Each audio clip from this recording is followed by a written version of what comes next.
సాత్వికమైన పూజ అనేటప్పటికీ ఎట్లుంటుందంటే చాలా సింపుల్గా ఉంటుంది. చాలా సింపుల్గా ఉండటం అనేటువంటిది ఏంటంటే తనకు సంబంధించి తన పక్కలో ఉన్నటువంటి వాళ్ళకు కూడా భారం కాదు.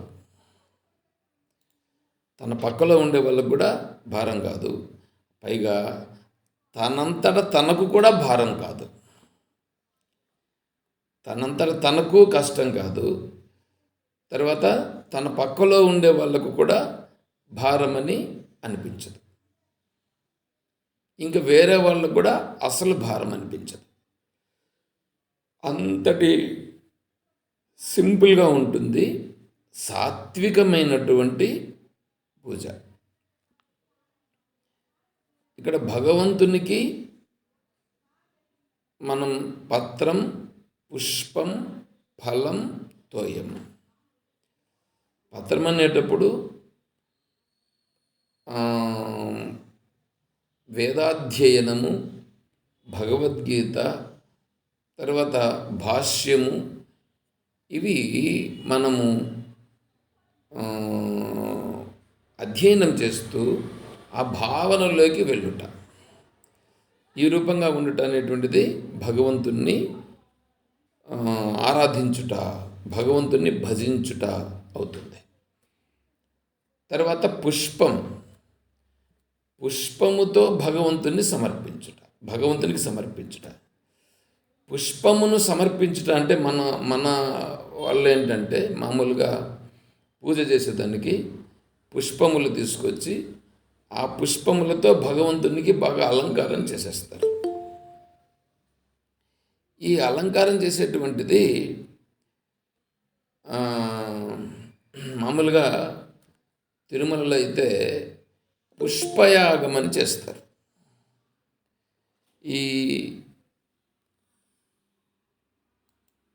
పుష్పయాగమని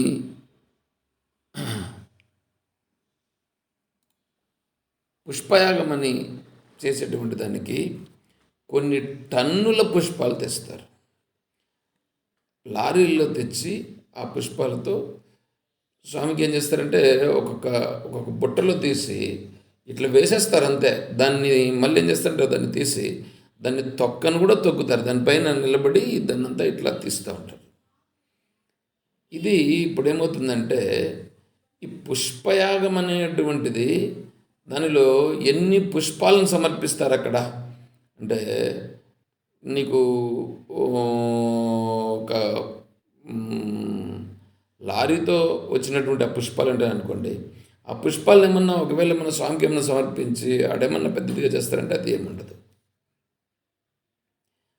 అయితే దాని గురించి స్వామీజీ ఏమన్నారంటే ఇలా పుష్పయాగము చెయ్యాలని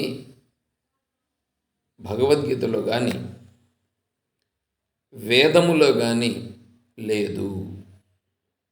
వేదములో లేదు, భగవద్గీతలో కూడా లేదు అని చెప్పారు. మరి వీళ్ళని అడిగితే వీళ్ళు వాటిని చేస్తారు. మరి మనం ఏం చేయాలి? మనం ఏం చేయలేము. ఎందుకంటే దాన్ని మనం చేయాల్సిన అవసరం కూడా ఏమీ లేదు. అది వాళ్ళ ఇష్టం, వాళ్ళు ఎలాగో చేసుకుంటారు. కానీ మనకు భగవద్గీతలో చెప్పిన దాని ప్రకారం మనం చూసుకుంటే ఇప్పుడు మామూలుగా చేసేటువంటి పూజలో మామూలుగా ఉండేటువంటి పుష్పములను భగవంతునికి సమర్పించడం అంటే వాసన లేని పుష్పముల కంటే మంచి సువాసన వచ్చి బాగా వికసించినటువంటి పుష్పములను సమర్పించుట ఒకటి. రెండవది వచ్చి ఆ పుష్పములు వేరే వాళ్ళ చెట్లలో కాసి ఉంటాయని అనుకోండి. వేరే వాళ్ళ ఇంట్లో ఉంటుంది. ఆ వేరే వాళ్ళ ఇంట్లో చెట్లు ఉంటాయి. ఆ చెట్లలో వీళ్ళు కోసుకొని వస్తారు.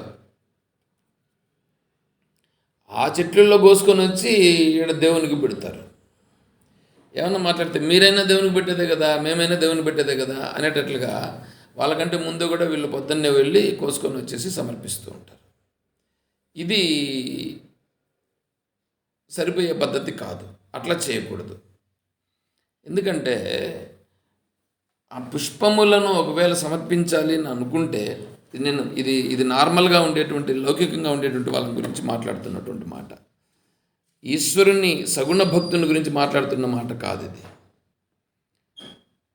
ఇప్పుడు మామూలుగా ఉన్నటువంటి వాళ్ళు కూడా ఈశ్వరుని ఆరాధించాలని అనుకున్నప్పుడు, పూజ చేయాలని అనుకున్నప్పుడు, వీళ్ళ ఇంటిలో సపరేట్గా ఆ పుష్పాలకు సంబంధించినటువంటి చెట్లను పెంచి అందులో నుంచి నువ్వు పుష్పములను సేకరించి అవి భగవంతునికి అలంకరించి సమర్పిస్తే అది బాగుంటుంది. అంతేగాని వేరే వాళ్ళ దాంట్లో నుంచి తీసుకొచ్చేయడం అనేటువంటిది మంచి పద్ధతి కాదు. తర్వాత పుష్పములను తీసుకొస్తారు, కొనుక్కొని వస్తారు. సరే, కొనుక్కొని వచ్చి భగవంతునికి సమర్పిస్తారు, బాగానే ఉంది. ఆ పుష్పములను కొనుక్కొని వచ్చేటప్పుడు కూడా ఆడ భగవంతుని కోసమని పుష్పాలను తీసేటప్పుడు దాంట్లో భగవంతునికి అలంకారం చేస్తాం కదా అనేసి వీళ్ళు ఏం చేస్తారంటే మంచి సుగంధమును కలిగి ఉండే పుష్పాలను తీసుకోరు, తక్కువ రేటు కలిగినటువంటి పుష్పములను తీసుకుంటారు. తర్వాత వాసన లేని పుష్పాలను తీసుకుంటారు. ఆ మాలలు కూడా తీసుకుంటారు. ఆ మాలల్లో ఏముంటుందంటే మొత్తం ఆకులు వాటితో అంతా కట్టి ఉంటారు, దానిని తీసుకుంటారు. అంటే ఇవంతా ఎట్లుంటుందంటే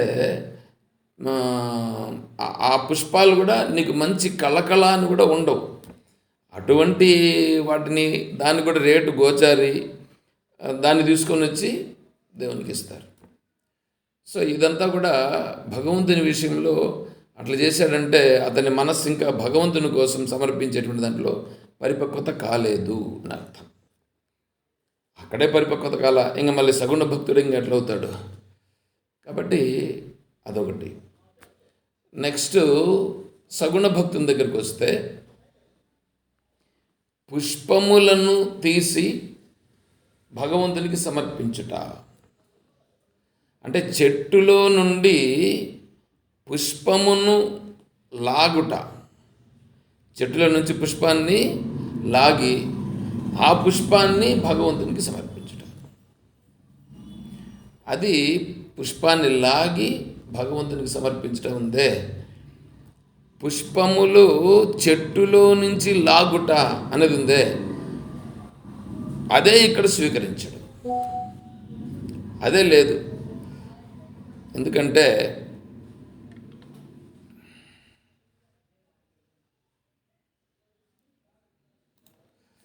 ఎందుకంటే చెట్టులో పుష్పం వికసించింది. చెట్టులో పుష్పం వికసించిందనంటే అది ఈశ్వరుని యొక్క వైభవం అక్కడ ప్రకటింపబడుతూ ఉంది. ఈశ్వరుని యొక్క వైభవము ఆ పుష్పము రూపంగా వికసించి బ్రహ్మాండంగా అది చాటుచున్నది. దానిని చూచి ఇప్పుడు ఇది ఈశ్వరుని యొక్క వైభవం కదా, ఇది ఈశ్వరుని యొక్క వైభవము కదా, ఆ ఈశ్వరుని యొక్క వైభవాన్ని తను చూస్తూ ఆ ఈశ్వర వైభవంలో తను ఆనందిస్తాడు. అంతేగాని ఆ పుష్పాలను కోసి దాన్ని ఎక్కడో సమర్పించాల్సినటువంటి అవసరం ఇతనికి లేదు. ఎవరికి? సగుణ బ్రహ్మ ఉపాసకునికి. సగుణ బ్రహ్మ ఉపాసకునికి ఇప్పుడు ఈశ్వరుడు ఎక్కడున్నాడు? చెట్టులో ఉన్నది కూడా ఈశ్వరుడే, విగ్రహములో ఉన్నది కూడా ఈశ్వరుడే. చెట్టులో విగ్రహములోనే కాదు, అంతటా ఉన్నది కూడా ఈశ్వరుడే. కాబట్టి ఆ చెట్టులో నుంచి పుష్పమును కోస్తే ఆ చెట్టులో నుంచి పుష్పమును వేరు చేసిన వాడు అవుతాడు. అలా వేరు చేయడం అనేటువంటిది ఇప్పుడు నా శరీరములో నుండి వెంట్రుకలను నేను వేరు చేశాను అనుకో, పీకి, అప్పుడు ఇబ్బంది పడతాను కదా, బాధపడతాను కదా నేను. అదేవిధంగానే ఆ చెట్టులో నుంచి కూడా పుష్పమును పీకుట అనేటువంటి దానికి తను అంగీకరించడు. అక్కడ వచ్చినటువంటి ప్రశ్న కూడా ఒకటి ఏమంటే, మరి ఆ పుష్పాలు ఎందుకు ఉన్నాయి? ఆ పుష్పాలు దేవునికి సమర్పించేదానికే కదా ఉన్నాయి అని మాట్లాడతారు కొంతమంది. అయ్యా, భగవంతునికి సమర్పించుట అంటే నీ ఉద్దేశం ఏమిటి? భగవంతుడు అంటే విగ్రహ రూపంగా ఉండుట మాత్రమేనా భగవంతుడు? అంటే విగ్రహ రూపంగా ఉండుట భగవంతుడని నీవనుకుంటున్నావు. కానీ శాస్త్రంలో, భగవద్గీతలో విగ్రహ రూపంగా ఉండుట భగవంతుడు అంతవరకే చెప్పాడా? అలా చెప్పలేదు. సగుణ బ్రహ్మ రూపంగా భగవంతుడు ఉన్నాడని చెప్పాడు. ఉపనిషత్తులు కూడా సగుణ బ్రహ్మనే భగవంతునిగా చెప్పినాయి. అందుకని విగ్రహారాధనకి ప్రాధాన్యము తక్కువ. విగ్రహారాధనకు ప్రాధాన్యం తక్కువ. అక్కడ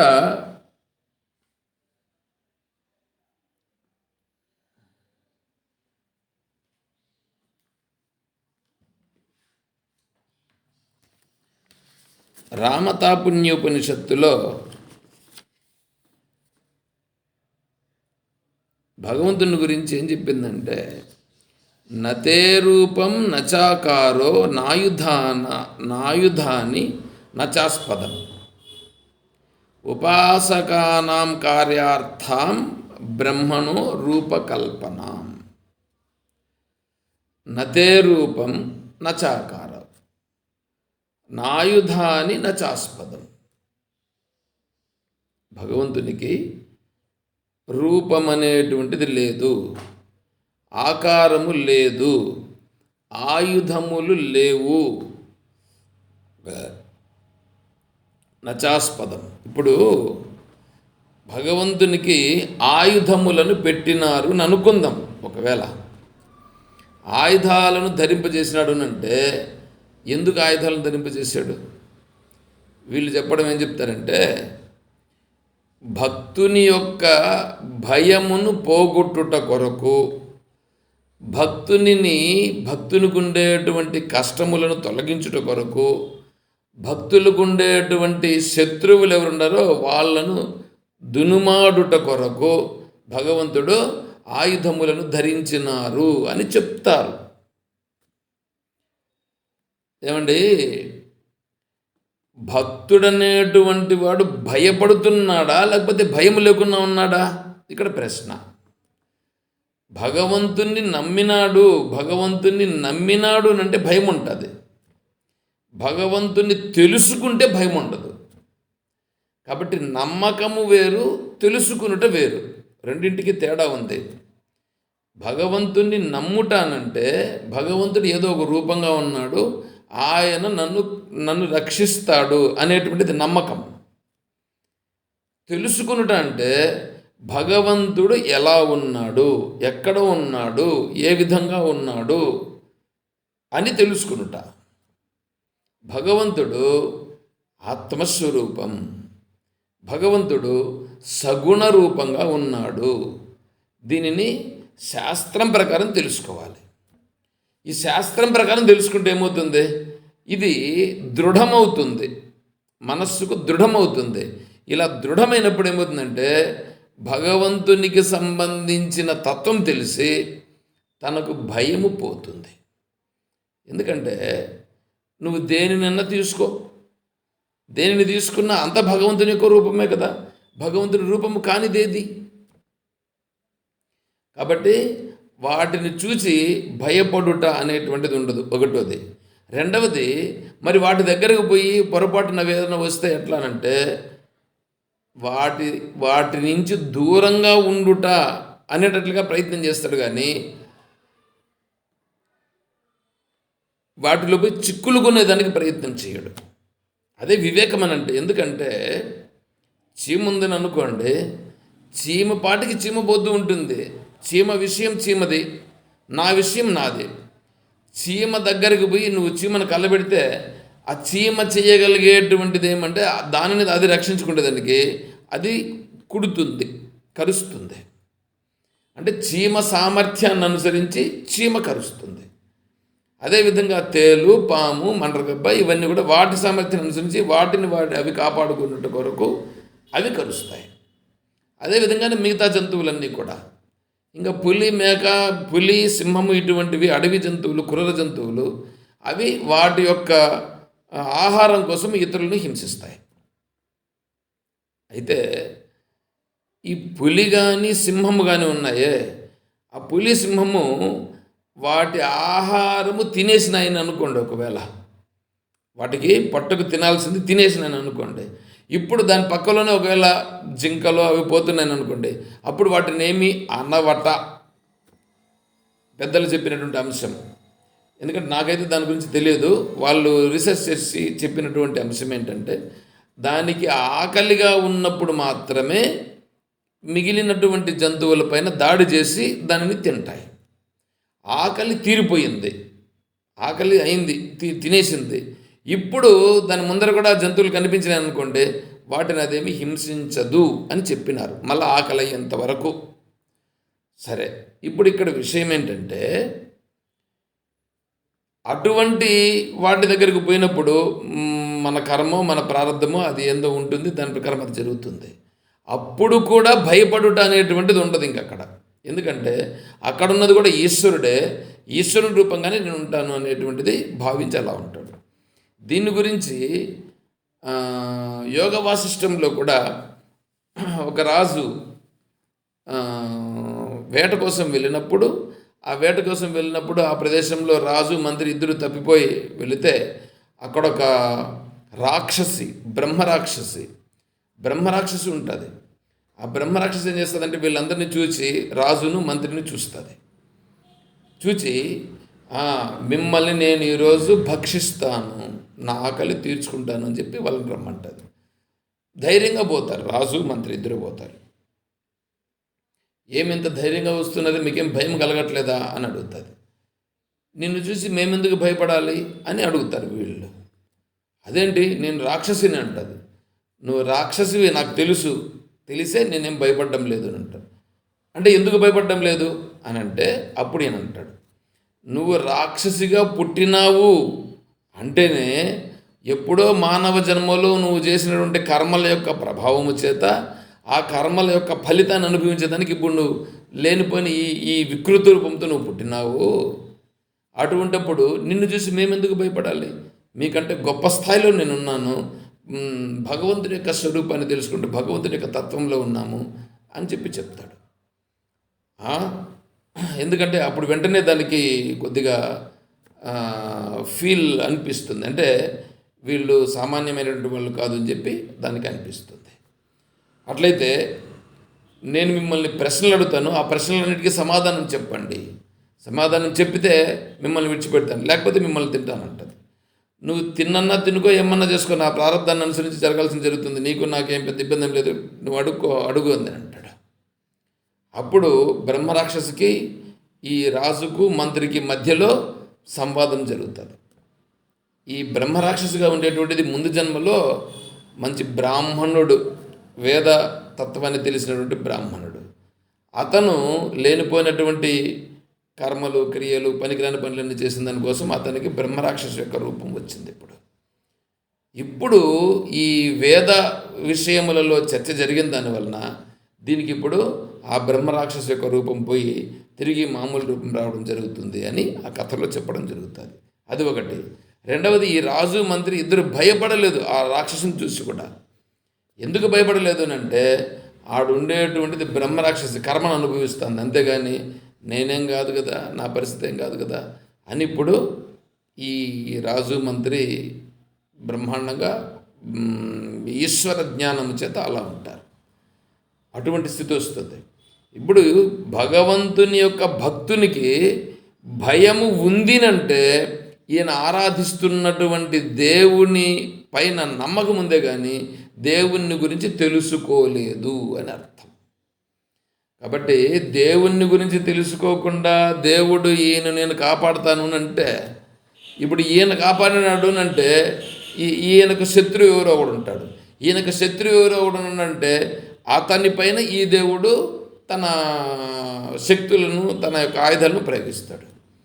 అంటే ఇప్పుడు ఆ శత్రువుగా ఉండేటువంటి వాడు వేరైనాడు, ఈయన వేరైనాడు. ఇప్పుడు ఈయన అంటే నాకు, అంటే ఈ భగవంతునికి భగవంతుని ప్రార్థించినాడు కాబట్టి ఈయన దగ్గర తీసుకోవడము, ఈయనకు ఏదో ఇబ్బంది కలిగించాడు కాబట్టి అతని పైన ఆయుధాలు ప్రయోగించినాను, ఇటువంటివి వస్తాయి. అది భగవంతుడు కాదు. మరి అట్లయితే రాక్షసుల పైన యుద్ధం జరిగింది కదా, రాక్షసులని యుద్ధంలో సంహరించారు కదా శ్రీరామచంద్రుల వారు కానీ శ్రీకృష్ణ పరమాత్మ కానీ, వీళ్ళందరూ సంహరించారు కదా అని అంటే, వాళ్ళు సంహరించలా, వాళ్ళ కర్మ చేత, ఆ కర్మ చేతనే వాళ్ళు సంహరించబడినారు. కానీ మధ్యలో నిమిత్త మాత్రం భవసవ్యసాచిని అన్నాడు శ్రీకృష్ణ పరమాత్మ మనకు 11వ అధ్యాయంలో. అర్జునుడు కూడా నువ్వు నిమిత్త మాత్రుడుగా ఉండవయ్యా అని అన్నాడు. నేను చేసింది కూడా జన్మకర్మచ మే దివ్యం ఏవం ఏవైతే తత్వత త్యక్త్వా దేహం పునర్జన్మ నైతి మామేతి సోర్జున. నా జన్మను, నా కర్మను నువ్వు నిజంగా తెలుసుకుంటే నువ్వు ఈ కర్మ నుంచి విడుదల పొందడం జరుగుతుందని భగవంతుడు చెప్పు ఉన్నాడు. కాబట్టి ఇక్కడ శ్రీకృష్ణ పరమాత్మ కానీ శ్రీరామచంద్రుల వారు కానీ చేసినటువంటిది అక్కడ యుద్ధం అని అంటే వాళ్ళ కర్మానుసారంగా అక్కడ అవన్నీ జరిగాయి. సరే, దాన్ని అట్లా పెడదాం. అందుకనే శ్రీకృష్ణునిగా పట్టుకోమని చెప్పలేదు, గీతాచార్యుణ్ణి పట్టుకోమని అంతే. గీతాచార్యుణ్ణి పట్టుకోమన్నారు కానీ శ్రీకృష్ణుని పట్టుకోమని చెప్పలేదు. గీతాచార్యుడిని ఆశ్రయించాలి. గీతాచార్యుడు ఆచార్యుడు, గురువుగా. ఇప్పుడు శ్రీకృష్ణ పరమాత్మగా యుద్ధం జరిగేటప్పుడు అక్కడ సాక్షిగా ఉండడం ఇవన్నీ కూడా చేశాడు అక్కడ. కానీ గీతాచార్యుడు ఆత్మజ్ఞానమును బోధించినాడు. ఆత్మజ్ఞానమును బోధించినటువంటి గురువుగా మనకిక్కడ అవసరం. అందుకనే ఈ దేవతల యొక్క ఏంటివి అవతారాలని మనం వీళ్ళు ఏవైతే అనుకుంటున్నారో ఆ అవతారాలు అన్నింటికంటే కూడా శంకరాచార్య స్వాముల వారి యొక్క స్వరూపము అన్నింటికంటే గొప్పది. అన్నింటికంటే గొప్పది. ఎందుకయ్యా అన్నింటికంటే గొప్పది అని అంటే, శంకరాచార్య స్వాముల వారు ఎక్కడ కానీ కించిత్తు కూడా ఒక్క రక్తపు బొట్టు కూడా పడలేదు. ఎక్కడ కూడా ఎవరితో కూడా కానీ ఒక్క రక్తపు బొట్టు కూడా పడకుండా అందరిలోనూ మార్పులు తీసుకురావడం జరిగింది. అదే మిగిలిన వాళ్ళని తీసుకున్నప్పుడు వాళ్ళందరూ ఏదో ఒక విధముగా అక్కడ హింస అనేటువంటిది ఏదో ఒక జాగాలో ఎట్లా ఒకటి జరిగి ఉంటుంది. కానీ ఇక్కడ శంకరుల వారి దగ్గరికి వచ్చేటప్పటికి మాత్రము అక్కడ హింస అనేటువంటి దానికి చోటు లేదు. చోటు లేకుండా అహింసాస్వరూపంగానే అందరిలోనూ మార్పు తీసుకురావడం జరిగింది. కాబట్టి శంకరాచార్య స్వాముల వారు అన్ని రూపముల కంటే కూడా ఉత్కృష్టమైనటువంటి స్వరూపమని అందరూ అంగీకరించినటువంటి సత్యం. సరే, భగవంతుని గురించి నతే రూపం నచాకారో నాయుధాన నచాస్పదం. ఆకారము లేదు, రూపము లేదు. తర్వాత ఆయనకు సంబంధించి ఒక వర్ణన కూడా వర్ణించడానికి కూడా లేదు. అయితే ఇక్కడ ఏం చేశారంటే ఉపాసకానాం కార్యార్థం బ్రహ్మను రూపకల్పన. అటువంటి బ్రహ్మకు వీళ్ళు ఇటువంటి అజ్ఞానులుగా ఉండేటువంటి వాళ్ళను దృష్టిలో పెట్టుకొని వీళ్ళను ఈ మార్గంలో భగవంతుని మార్గంలో మరలించేదాని కొరకు ఆ భగవంతునికి రూపము లేని భగవంతునికి రూపమును కల్పించి ఒక విగ్రహ రూపంలో పెట్టడం జరిగింది అని రామ పూర్వతాపిన్యుపనిషత్ అనేటువంటి ఉపనిషత్తులో చెప్పడం జరిగింది. సరే, ఇప్పుడు మళ్ళీ మనం ఇక్కడికి వద్దాం. ఇప్పుడు ఈశ్వరుణ్ణి ఆరాధించుటలో పుష్పం అనేటప్పటికి ఏంటంటే, పుష్పం ఎలా ఉంటుంది? కోమలంగా ఉంటుంది, వికసించి ఉంటుంది. పుష్పం అనేటప్పటికీ గుర్తేమంటే, చూడండి, పుష్పం అనేటప్పటికీ బ్రహ్మదేవుడు పుష్పములో ఆసీనుడై ఉంటాడు. సరస్వతి మాత, లక్ష్మీమాత వీళ్ళందరూ కూడా పుష్పం పైన ఆసీనులై ఉంటారు. తర్వాత దేవతా స్వరూపాలందరూ కూడా పుష్పమును పట్టుకొని ఉంటారు. వాళ్ళ చేతుల్లో పుష్పం పట్టుకొని ఉంటారు. ఇవన్నీ ఎందుకు?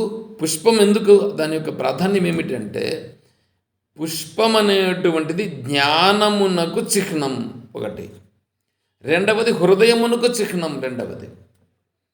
అంటే హృదయము వికసించుట, హృదయము పుష్పములాగా బాగా వికసించాలి. అంతేగాని హృదయము ముకులించుకుని ఉండకూడదు ఎప్పుడు కూడా. హృదయము వికసించి ఉండాలి. ఆ తర్వాత జ్ఞానము కూడా, మనస్సు కూడా పరిపక్వతతో వికసించాలి. ఇలా వికసించుట అనేది ఉందే, అలా వికసించుట అనేటువంటిది ఇక్కడ ఆ పుష్పము అక్కడ వికసించినట్లుగా ఈ హృదయం కూడా వికసించుట. ఈ హృదయమును ఈశ్వరునికి సమర్పించుట. ఈ హృదయాన్ని ఈశ్వరునికి సమర్పించడం అంటే ఎట్లా? అందుకని ఇప్పుడు వీళ్ళు ఏం చేస్తారంటే, పుష్పాలు భగవంతునికి సమర్పించుము, హృదయపూర్వకంగా సమర్పించమంటే వీళ్ళు ఏం చేస్తారంటే, ఈ పుష్పం ఇదని అనుకోండి, ఇది ఎత్తుకున్నది ఈడ హృదయం దగ్గర పెట్టుకున్నది ఇట్లా వేస్తారు. ఓం కేశవాయ నమః, ఓం నారాయణాయ నమః, ఓం మాధవాయ నమః, ఓం గోవిందాయ నమః ఇట్లా వేస్తుంటారు. అంటే ఈ హృదయం దగ్గర పెట్టుకొని ఇట్లా వేసేది. అంటే హృదయమును సమర్పించవయ్యానంటే ఇట్లా వెయ్యడం అని కాదు అర్థం. అక్కడ నీ హృదయము పరిపక్వం చేసుకో, ఆ హృదయముతో ఈశ్వరుని తత్వాన్ని తెలుసుకో, ఆ ఈశ్వర భావాన్ని వీక్షించు. అక్కడ నువ్వు ఏమి చెయ్యాలనో ఆ రూపంగా అక్కడ సేవ చెయ్యి. అది వికసించుట అంటే. హృదయం వికసించుట అంటే అట్లా, మనస్సు వికసించుట అంటే తత్వమును గ్రహించుట. హృదయము సున్నితమైపోతుంది తత్వం తెలుసుకున్నప్పుడు. హృదయము తత్వాన్ని తెలుసుకుంటే ఏమైపోతుంది? సున్నితమైపోయి చూచేదంతా ఈశ్వరుని యొక్క స్వరూపమే అనే భావన వస్తుంది. ఏ విధంగా అయితే మనము స్నానం చేసేదానికి ఒక నదిలో మునిగామని అనుకోండి, నదిలో మునిగితే చుట్టూ అంతా ఏముంటుంది? కళ్ళు తెరిచి చూస్తే కూడా చుట్టూ నీళ్ళే ఉంటాయి. ఆ నీళ్ళల్లో చేపలు కూడా ఉంటాయి. చేపలు ఉన్నా కూడా అవి కూడా నీళ్ళల్లో ఉండేటువంటివి. అదేవిధంగానే అంతా ఉన్నదంతా కూడా ఈశ్వరుడే. ఆ ఈశ్వరునిలోనే ఈ సకల జీవరాశులు కూడా ఉన్నాయి. ఆ జీవరాశులు కూడా ఈశ్వరుని యొక్క స్వరూపమే అనే దృష్టితో ఇప్పుడు ఇక్కడ స్పష్టంగా చూచుట. ఆ హృదయం అనేటువంటిది అట్లా వికసించుట, ఆ పుష్పములాగా వికసించాలి ఈ హృదయం. హృదా మనీష మనసాభిక్లుప్తో ఏవం విదురమృతాస్తే భవంతి. కఠోపనిషత్తులో ఈ శ్లోకం అనేటువంటిది వస్తుంది. హృదా మనీష మనసాభిక్లుప్తో ఏవం విదుహు అమృతాస్తే భవంతి. అమృత స్వరూపమును పొందుట. అమృత స్వరూపమును పొందుట అంటే మృతము లేని స్థితిని పొందుట. అమృతమును సేవించుట కాదు. అమృతం అంటే మృతము లేనిది. మృతము లేనిది అంటే మరణము లేనిది. మరణము లేనిది ఎవరికి? ఆత్మస్వరూపానికి మరణము లేదు. మరణము లేని స్థితి తను అనేటువంటిది తను స్పష్టంగా తెలుసుకుంటాడు. అది ఎప్పుడు తెలుసుకుంటాడు? హృదయం. హృదయం అనేటువంటిది ఎప్పుడైతే పరిపక్వంగా వికసించిందో, ఈ మనీష ఈ మనస్సు ఉందే, మనస్సు యొక్క ప్రభావము తొలగిపోయి హృదయం యొక్క ప్రభావము పైకి వచ్చేసింది ఇప్పుడు. అంటే మనస్సు మామూలుగా లోకంలో ఉండేటప్పుడు మనం చేసే పనులు అన్నింటిలో కూడా మనస్సు పనిచేస్తూ ఉంటుంది. మనస్సు చెప్తూ ఉంటుంది ప్రతిదానికి. మనస్సు ఎట్లా చేద్దాం, అట్లా చేద్దాం, ఈ విధంగా చేద్దాం, వీళ్ళతో ఎట్లా చేద్దాం, అట్లా వ్యవహారం చేద్దాం, ఇది ఉంటుంది. కానీ ఈ ఆత్మతత్వం దగ్గరికి వచ్చేటప్పటికి, తత్వం తెలుసుకునేటప్పటికి ఏమవుతుందంటే ఈ మనస్సు యొక్క ప్రభావం హృదయములో లయించిపోతుంది. హృదయంలో లయించిపోయి హృదయం యొక్క వైశాల్యం ఇప్పుడు పైకి వస్తుంది. అంటే హృదయము ఎట్లుంటుందంటే చాలా సున్నితమైనటువంటిది. అంటే హృదయం అంటే గుండె అని అనుకోవద్దండి, గుండె కాదు. హృదయం అనేటువంటిది నీ యొక్క తత్వస్వరూపాన్ని ప్రకటించేటువంటిది. ఆ హృదయం ఇప్పుడు సర్వమును చూస్తూ ఎవరెవరికి ఎలా ఎలా ఏ విధంగా చేయాలి అనేటువంటిదే చూపిస్తుంది. కానీ ఎక్కడ ఏ విధంగానూ ఇబ్బంది కలిగించడం అనేది ఉండదు. అది ఈశ్వరుని యొక్క ఆరాధన అవుతుంది, సగుణ బ్రహ్మ ఆరాధన. సరే, ఇప్పుడు పుష్పం అనేదానికి భాగవతంలో ఏం చెప్పిందంటే అష్టవిధ పుష్పముల చేత పూజించడానికి చెప్పింది. అహింస ప్రథమం పుష్పం, పుష్పమింద్రియ నిగ్రహ, సర్వభూతదయా పుష్పం, క్షమా పుష్పం విశేషతః, శాంతి పుష్పం తప పుష్పం ధ్యాన పుష్పం తథైవ చ సత్యం అష్టవిధం పుష్పం విష్ణో ప్రీతికరం భవేత్. ఇది భాగవతంలో చెప్పినటువంటి శ్లోకం. అహింస ప్రథమం పుష్పం. చూడండి ఇప్పుడు ఇక్కడ ఎట్లా ఉంది. పుష్పము ఈశ్వరునికి సమర్పించుట అంటే అహింస ప్రథమం పుష్పం. ఎట్లా ఉంటాడు ఇప్పుడు ఇతను? అహింస. హింస అనేటువంటిది లేదు. హింస అంటే ఎట్లా? శారీరకంగా కానీ మానసికంగా కానీ వాచకంగా కానీ చేసేటువంటిది హింస. ఈ 3 రకాలుగా చేస్తాం హింస. ఇక్కడ ఈ 3 రకాలుగానే హింస లేదు. శరీరం చేతను ఇతరులను హింసించడు, వాక్కు చేతను ఇతరులను హింసించడు, మనస్సు చేత కూడా ఇతరులను హింసించడు. ఇలా 3 చేతను హింసించకుండా ఉండుట అనేది ఉందే, ఇది అహింస. ఇది అహింస. అహింస అనేటువంటిది దీనికంటే మించినటువంటి ఆరాధన ఇంకొకటి లేదని చెప్పడం జరిగింది.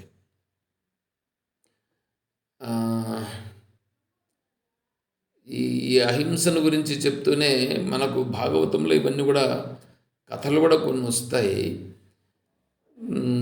సత్యహరిశ్చంద్రుడు కూడా దాదాపు ఈ హింసావాదాన్ని విడిచిపెట్టాడు, సత్యమును పట్టుకున్నాడు.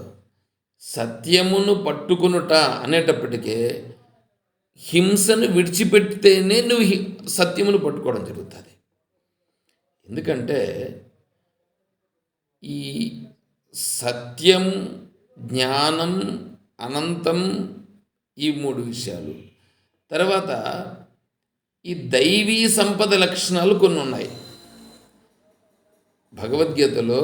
దైవీ సంపద లక్షణాలు అభయం, సత్వ సంశుద్ధి, జ్ఞానయోగ వ్యవస్థితి, దానం, దమశ్చ యజ్ఞశ్చ స్వాధ్యాయస్తపార్జవం, అహింసా, సత్యం, అక్రోధ, త్యాగ, శాంతిరపైషణం, దయా, భూతేశ్వలోలత్వం, మార్ధవం, హ్రీరచాపలం, తేజ, క్షమా, ధృతి, శౌచం, అద్రోహో. తేజ, క్షమా, ధృతి, శౌచం, అద్రోహో నాతిమానిత భవంతి సంపదం దైవీం అభిజాతస్య భారత అని ఈ శ్లోకాల్లో దైవీ సంపద లక్షణాలు చెప్పడం జరిగింది. తర్వాత జ్ఞాన లక్షణంలో 13వ అధ్యాయంలో చెప్పారు. అమానిత్వం, అమదంబిత్వం, అహింసా, క్షాంతిరార్జవం మొదలుపెట్టి ఏతజ్ఞానమితి ప్రోక్తం అజ్ఞానం యతతోన్యత అని ఇవి చెప్పడం జరిగింది. అయితే ఇక్కడ ఏంటంటే ఈ లక్షణాలన్నింటిని ఒకదాన్ని పోగేసుకోవడం కాదు. అక్కడ నువ్వు ఒక్కదానిని పట్టుకుంటే కరెక్ట్గా ఏదైనా సరే ఒక్క లక్షణాన్ని పట్టుకుంటే ఆ ఒక్క లక్షణమే మిగతా అన్నింటినీ తీసుకొస్తుంది. అంటే ఒక్కటే అన్ని రూపాలుగా ప్రకటింపబడుతుంది. నువ్వు ఏదైనా పట్టుకో, అద్వేష్ట సర్వభూతానాం, ఆ ఒక్క లక్షణం పట్టుకున్నావని అనుకోండి, ఆ ఒక్క లక్షణం పట్టుకుంటే నీకు అన్ని లక్షణాలు దాంట్లోనే వచ్చేస్తాయి. నువ్వు ఎప్పుడైతే ఏ ప్రాణిని ద్వేషించుట లేదో అప్పుడేమైంది? అన్నింటినీ ప్రేమించినట్లయింది, మిత్రత్వాన్ని కలిగినట్లయింది. అక్కడ శత్రువు మిత్రుడు లేనట్లయినది. అక్కడ వాళ్ళపైన దాన్ని ఏమంటారు, బంధువని బంధువు కాడని అటువంటి భావాలు లేకుండా పోతాయి. తర్వాత అక్కడ అలా చూస్తున్నాడంటే జ్ఞాన దృష్టితో చూచిన వాడు అవుతాడు. తర్వాత అది వేరు నేను వేరు అనే భావన లేకుండా పోతేనే దాన్ని ఆ విధంగా సమదృష్టితో భావంతో చూడగలుగుతాడు. ఇప్పుడు ఇవన్నీ వస్తున్నాయి అంటే ఇవి ఒకటి పట్టుకుంటే చాలు, మిగతా ఇవన్నీ వస్తున్నాయి వాటిని కంటే మనకంటే. అంటే ఆ పట్టుకున్నది ఏదో ఒకటి కరెక్ట్గా పట్టుకోవాలి. ఒక్కటి కరెక్ట్గా పట్టుకుంటే దాంతోపాటుగా అన్నీ వస్తాయి. ఇప్పుడు చూడండి, ఇక్కడ అహింస ప్రథమం పుష్పం, ఎత్తుకుంటేనే అహింస. ఈ అహింస అనేటువంటిది మనం పట్టుకుంటే ఇది ప్రథమం పుష్పం. భగవంతుణ్ణి ఆరాధించే దానిలో ఈ అహింసారూపంగా భగవంతుని నేను ఆరాధిస్తున్నాను. చూడండి ఎట్లా ఉందా. నేను హింస చేయడం లేదు, వేరే వాళ్ళని మెప్పించుట కొరకు కాదు, వేరే వాళ్లకు నేను ఇట్లాంటి వాడుని చెప్పుకునుట కొరకు కాదు. కాబట్టి ఇక్కడ హింసా భావన లేకుండా ఉండుట, అది ఈశ్వరారాధనలో భాగం. తరువాత పుష్పం ఇంద్రియ నిగ్రహ, ఇంద్రియ నిగ్రహం, ఇంద్రియ నిగ్రహంగా ఉండుట అనేటువంటిది కూడా ఈశ్వరుని యొక్క ఆరాధనలో ఇది భాగం. సర్వభూతదయా పుష్పం, భూతదయ. భూతదయ అనంటే ఇక్కడ మామూలుగా సకల భూతములు ఉంటాయి. దీంట్లో ఏంటంటే మన దగ్గర ఉండేటువంటి కుక్కలు కానివ్వండి, పిల్లులు కానివ్వండి, గోవులు కానివ్వండి, లేకుంటే మిగతా జంతువులు ఏవైనా కూడా కావచ్చు, వీటన్నింటిపైన దయ కలిగి ఉండుట అంటే వాటిని హింసించకుండా వాటికి ఏ విధంగా మనం సేవ చేయగలుగుతామో ఆ విధంగా సేవ చేయగలుగుట అట్లా ఉంటుంది. వాటిని విడిచిపెట్టాల్సిన పని లేదు, అలాగని పట్టుకోవాల్సిన పని లేదు. పట్టుకొని నెత్తిని పెట్టుకోమని చెప్పట్లేదు, అట్లాగని విడిచిపెట్టేయమని చెప్పట్లేదు. తర్వాత భూతదయ. భూతదయ అంటే ఇప్పుడు మన వాళ్ళు ఏంటంటే మన దగ్గర ఏదైనా ఉందని అనుకోండి, వేరే వాళ్ళకి ఎవరికైనా సహాయం చేద్దామని అనుకున్నాం అనుకోండి, ఈ సహాయం చేద్దామని అంటే వీళ్ళు ఏం చేస్తారంటే, కొంతమంది సహాయం చేస్తారు. ఎట్లా సహాయం చేస్తారంటే, నేను పుట్టిన ఊరిలో అక్కడ ఆ ప్రదేశంలో ఉండేటువంటి వాళ్ళు దాంట్లో చాలా బీదవాళ్ళుగా ఉండే వాళ్ళకి వాళ్ళు నా దగ్గరకు వచ్చి అడిగితే అతనికి నేను సహాయం చేస్తాను. ఎందుకంటే నా ఏరియా, నాకు సంబంధించిన ఏరియా, పైగా అక్కడ చేసిన దానివల్ల నా గురించి అక్కడ వాళ్ళు గుర్తిస్తారు. ఈ భావనతో చేశాడు అనుకోండి. ఇప్పుడు భూతదయతోనే కదా చేశాడు. అక్కడ భూతదయతో వాళ్ళకు సహాయం చేసినా కూడా దాంట్లో కూడా చూడండి, ఇప్పుడు మొట్టమొదటి ఎత్తుకుంటానే ఆడ చేసిన సహాయంలో కూడా బీదవాళ్ళు వీళ్ళకి మాత్రమే నేను సహాయం చేస్తాను అని వచ్చాడు. అయ్యా, వీళ్ళకి మాత్రమే ఎందుకు నేను సహాయం చేసేది? ఎవరైనా సరే, ఎవరు వస్తే వాళ్ళందరూ ఈశ్వరుని యొక్క స్వరూపమే కాబట్టి అందరికీ కూడా నా నుంచి అయిన సహాయం చేస్తాను అని ఉండాల. అడబోయింది, ఆడ ఫెయిల్యూర్ అయినాడు. తర్వాత రెండవది వచ్చి నా ఏరియాలో చేస్తానన్నాడు, అంటే నేను పుట్టిన ప్రదేశంలో నేను చేస్తానన్నాడు. అరే, నేను పుట్టిన ప్రదేశం అనేటువంటి భావన నీకుంది, నేను పుట్టిన ప్రదేశం అనేటువంటి భావన నీకు ఉందినంటే నీకు దేశము పైన ఒక ఇష్టత, అంటే వేరు వేరు అనేటువంటి భావన నీకు ఉంది. ఇప్పుడు నీకు బ్రహ్మభావన నీకు తెలియలేదు అని అర్థం. అంటే ఈ దేశము నేను పుట్టిన ప్రదేశము ఇంతది, ఇంక వేరే ప్రదేశంలో నేను చేయను అనేటువంటి భావన ఉంటుంది. అట్లా కాదు, నేను పుట్టిన ప్రదేశమే కాదు, నేను ఎక్కడుండాననేది కాదు, ఎక్కడ అవసరమైతే అక్కడ నేను చేయగలుగుతా. నేను ఎప్పుడుంటే, ఎక్కడుంటే, ఎలా ఉంటే ఆ పరిస్థితుల్లో నేను చేయగలిగే పరిస్థితి ఉంటే ఆ సమయంలో అక్కడే చేస్తా. అది ఎవరికి, వీళ్ళకు వాళ్ళకు నేను కాదు. వీళ్ళు నా కులస్తులైతే కొంతమంది చేస్తుంటారు ఇది కూడా, మా కులస్తులుగా ఉండేటువంటి వాళ్ళని మాత్రము సెలెక్ట్ చేసి వాళ్లకు ఇతను సహాయం చేయడం, అంటే మిగతా వాళ్ళకి సహాయం చేయడం. అంటే నా కులస్తులు అనేటప్పుడు అక్కడ ఆ భావన వచ్చేసింది కదా, వేరు అనేటువంటి భావన వచ్చేసింది కదా, కాబట్టి అది కూడా దాన్ని స్వీకరించాల్సిన పని లేదు. కాబట్టి ఇటువంటి భావనల చేత వీడు ఇప్పుడు ఏమైపోతున్నాడు, పతనం అవుతున్నాడు. కాబట్టి ఇక్కడ భూతదయ అనేటువంటిది ఇప్పుడు ఇతనికి ఉందనంటే ఇది భూతదయ అని అనిపించదు, అది నిజమైనటువంటి భూతదయ కాదు.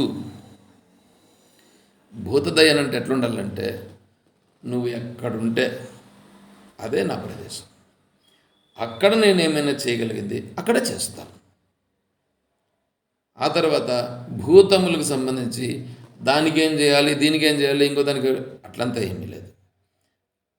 దాని స్థితిలో దానికి నేనేం చేయగలుగుతానో అది నేను చేస్తా, అట్లా చేయాలి.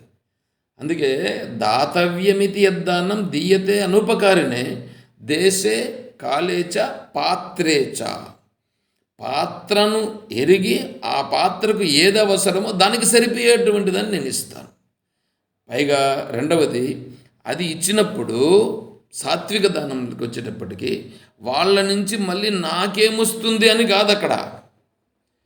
వాళ్ళ నుంచి నాకేమొస్తుంది, నేను ఇప్పుడు దానం చేస్తున్నానంటే వాళ్ళ నుంచి మళ్ళీ నాకేమన్నా వస్తుందా, ఆ భావన లేదు. ఆ భావనే లేదు అసలుకి. ఇప్పుడు నేను ఇవ్వాల్సి ఉంది, నా చేతుల గుండా అతనికి ఇస్తే అతనికి సహాయం జరుగుతుంది, ఇస్తాడు అంతే. అంతేగాని రెండో ప్రశ్న లేదు. మళ్ళీ రెండోది ఏంటంటే, ఇచ్చిన తర్వాత అది ఇచ్చిన అనేది కూడా మర్చిపోతాడు. ఇచ్చాడు, ఇచ్చిన తర్వాత నేను ఇచ్చినాననేది కూడా మర్చిపోతాడు అది. కానీ మన వాళ్ళు ఏం చేస్తారు, ఫ్యాన్ ఇచ్చాడని అనుకోండి, ఒకవేళ దేవస్థానంలో ఫ్యాన్ ఇచ్చాడని అనుకోండి, దానికి 3 రెక్కలు ఉంటాయి. ఆ 3 రెక్కల పైన తను ఒకటే ఇచ్చింటే తన పేరే 3 రెక్కల మీద ఉంటుంది. లేకపోతే తను, తన భార్య, తన కొడుకు, 3 పేర్లు వస్తాయి. లేకపోతే తను, తనకి 2 కొడుకులు, వాళ్ళ పేర్లు వస్తాయి. ఇవంతా చూడండి ఎట్లా ఉంటుంది. లేదంటే 3 కలిసి దానం చేసి ఆ 3 పేర్లు ఆ ఫ్యాన్ రెక్కల పైన రాపించడం. ఇది ఎట్లా ఉంటుంది. మళ్ళా ఇది ఇస్తారనుకోండి, అంటే ఏదన్నా గేటు కానీ ఏదైనా ఇచ్చింటారు దేవునికి, ఆ గేటు పైన వీళ్ళ పేరుని అట్లా చెక్కించేసాడు దానిపైన. అట్లాగే చూడండి ఎంత ఇదిగా ఉందో వీళ్ళు చేసినటువంటివంతా కూడా. ఇదంతా ఏంటంటే రాజసిక తామసిక లక్షణాల కిందకు వస్తుంది. కాబట్టి అవన్నింటినీ ఇక్కడ తీసుకోవడం జరగదు. క్షమాపుష్పం విశేషత. క్షమాపుష్పం, క్షమ అంటే ఓర్పు. ఈ ఓర్పు అనేటువంటిది చూడండి ఇక్కడ, ఓర్పుగా ఉండుట. ఎందుకంటే వేరే వాళ్ళు వచ్చి మనల్ని ఏమో అంటూ ఉంటారు, వాడికి తెలియదు కాబట్టి వాడు అంటా ఉన్నాడు. వాడికి తెలియదు కాబట్టి మనల్ని అంటుంటే మనకు తెలిసిన దానికి ఏంటి గుర్తు? తెలిసిన దానికి గుర్తు ఏంటంటే చూస్తూ ఉండుట. ఎందుకంటే వాడు తెలుసుకునేటట్లుగా మనం చేయుట, వాడు గుర్తించేటట్లుగా మనం చేస్తే అది మనం చేసినట్లు లెక్క. కాబట్టి క్షమ, ఇది నేను ఊరికే సింపుల్గా చెప్పేస్తాను ఎందుకంటే టైం అయింది కాబట్టి. తర్వాత శాంతి పుష్పం, శాంతిగా ఉండుటానంటే వేరే వాళ్ళు తనను హింసించినా సరే తను వాళ్ళపైన తిరిగి దాడి చెయ్యగలిగే సామర్థ్యము ఉన్న వాళ్ళపైన దాడి చేయకపోవుట, అది శాంతి. చూడండి జీసస్, ఈ దీనిలో మాత్రము జీసస్ ఎంతటి ఓపిక ఉంది, ఎంతటి క్షమ ఉంది, ఎంతటి శాంతి ఉంది. చూడండి, వారిని వేసి ములుకులు గట్టి దించేశారనంటే ఎంత బాధ ఉంటుంది. అంత బాధపడుతూ కూడా వాళ్ళను క్షమించమని భగవంతుని ప్రార్థించినాడు. ఎంతటి దయ అది. చూడండి శాంతి పుష్పం. తర్వాత తపఃపుష్పం. తపస్సు చేయడం అంటే ఎన్నో కూర్చొని నేను ఈరోజు నిన్న పెట్టాను అనుకుంటా, అది హిమాలయ పర్వతాల్లో ఒక అతను కూర్చొని తపస్సు చేసుకుంటున్నాడు. ఆ తపస్సు చేసుకుంటూ ఉంటే ఆ పైన వచ్చి ఆ మంచంతా కూడా ఆయన కప్పేసి ఉంది. అది ఆ తపస్సు చేసుకుంటూ ఉండే దాంట్లో అక్కడ కనిపిస్తుంది, బాగా కనిపిస్తుంది. అట్లా తపస్సు చేసుకుంటూ ఉంటే ఎంత గొప్ప తపస్సు చేస్తున్నాడప్ప అనేటువంటిది మనకు అనిపిస్తుంది. ఆ తపస్సు కంటే ఇక్కడ తపస్సు అంటే ఆలోచన.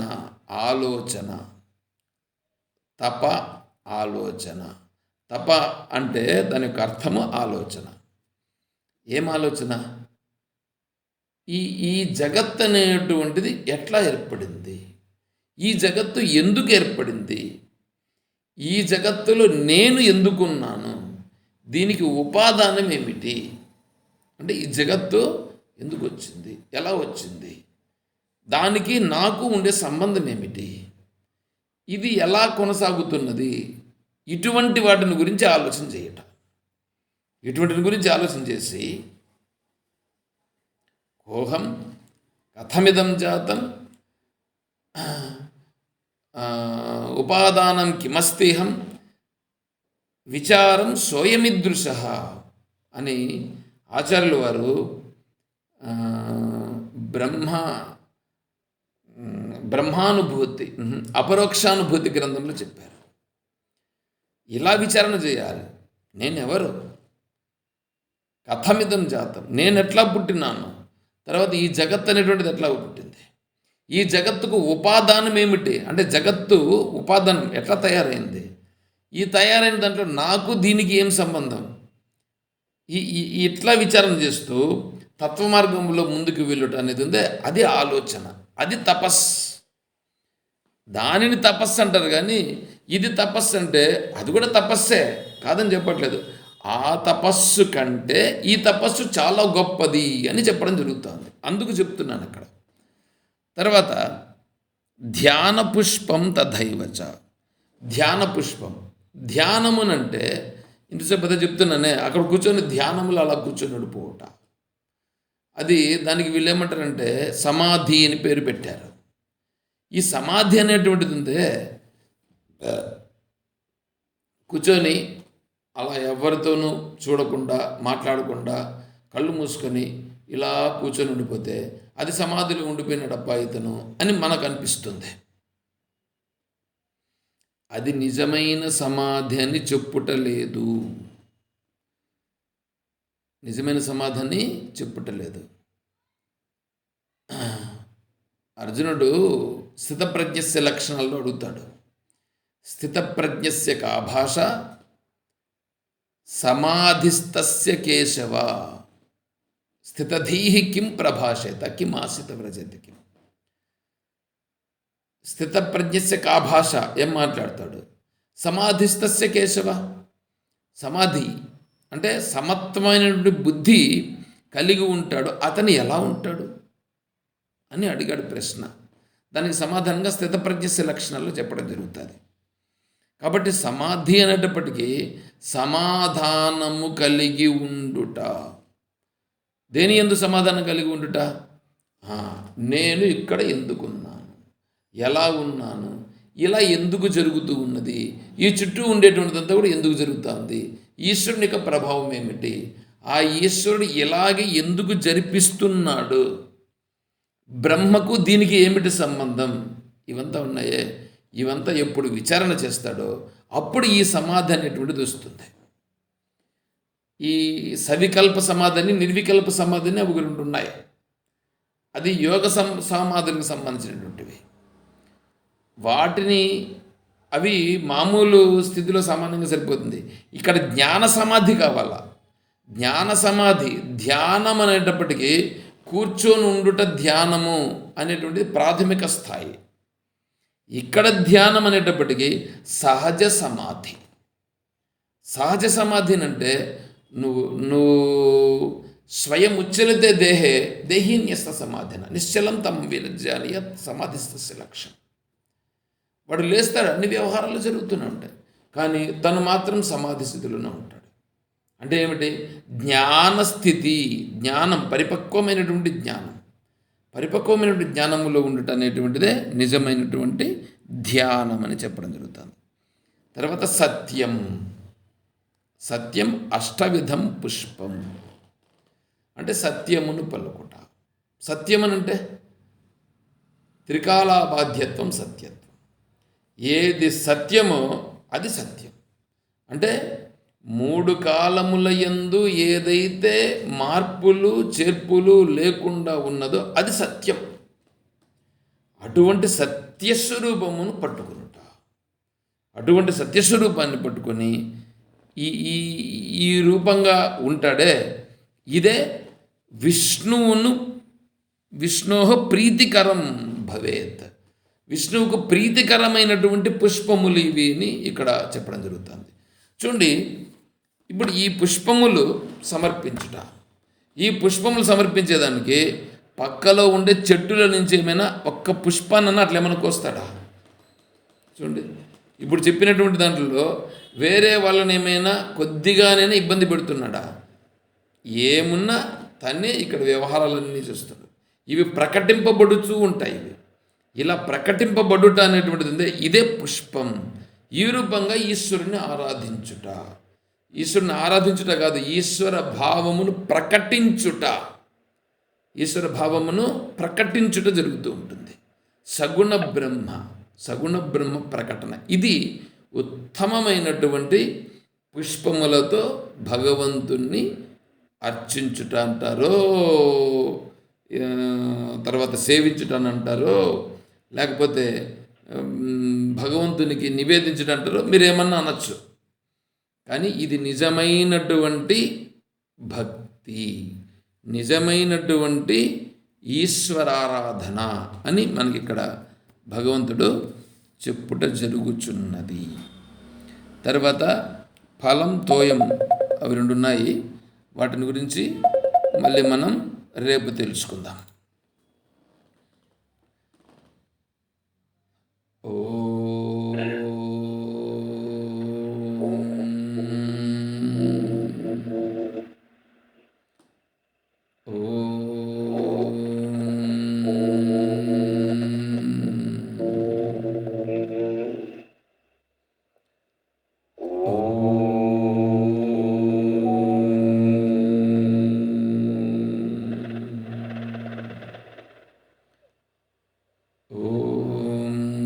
असतो मा सद्गमय,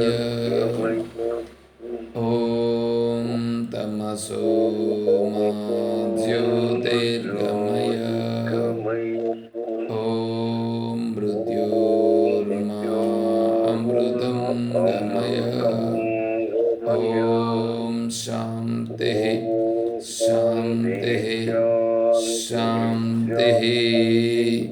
हरिः ॐ तत्सत्। ॐ सर्वं श्री सद्गुरुचरणारविन्दार्पणमस्तु। हरिः ॐ तत्सत्। ॐ जय बोलो श्री कृष्ण परमात्मा की जय। जय बोलो गीता माता की जय। जय बोलो भक्त मंडली की जय। हर नमः पार्वती पतये। हर हर महादेव शंभो शंकर। जय सीताराम। हरि ओम तत्सत्। ओम।